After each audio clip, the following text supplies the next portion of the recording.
আসসালামু আলাইকুম। আজকে আমরা দুর্নীতি দমন কমিশনের উপসহকারী পরিচালক পদের প্রশ্নের সমাধান করব। এখানে প্রথম প্রশ্নটি এসেছে, আইডিএ স্বল্পোন্নত দেশগুলোর কোন জাতীয় ঋণ দিয়ে থাকে? এটার উত্তর হলো সফট লোন।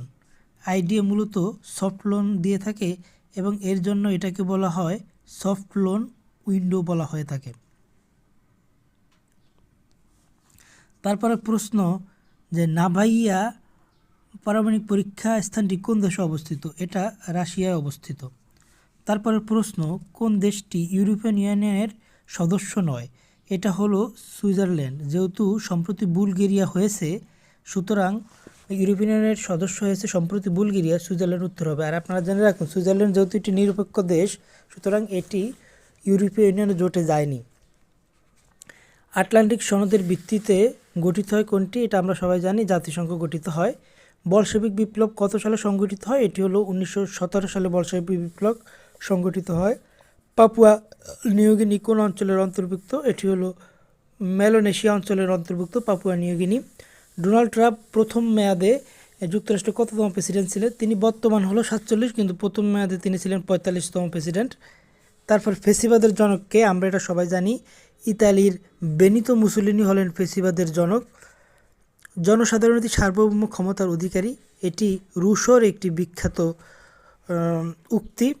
গাজায় ইসরায়েলি বর্বরতার এবং গণহত্যার বিরুদ্ধে কোন দেশ আন্তর্জাতিক আদালতে মামলা করেছে? আমরা সবাই জানি এটি দক্ষিণ আফ্রিকা।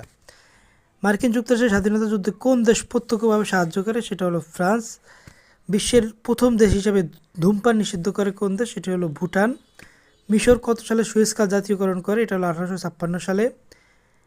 ইন্দোনেশিয়ার নতুন রাজধানী নুসান্তারা কোন প্রদেশে অবস্থিত? এটি হলো কালিমাস্তান। চীনা অর্থায়নে নির্মিত মোসাম্বা সমুদ্রবন্দরের অবস্থান? এটা হলো, আমরা জানি, এটা কেনিয়ায় অবস্থিত। তারপরে রয়েছে আফিম যুদ্ধ কোন দুটি দেশের মধ্যে সংঘটিত হয়? এটা আমরা জানি, চীন ও ইংল্যান্ডের ভিতরে। তারপর নর্থ আটলান্টিক ট্রিটি অর্গানাইজেশন বা সামরিক জোট কত সালে স্বাক্ষরিত হয়? এটা হলো 1949 সালে। তারপরে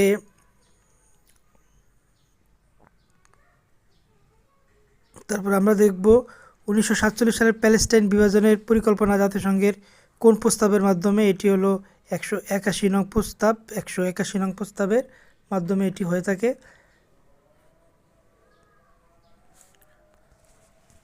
তারপর আমরা জানবো বাংলাদেশ ও ভারতের সাথে সীমানা কত? সেটা হলো, সীমানা হলো টোটাল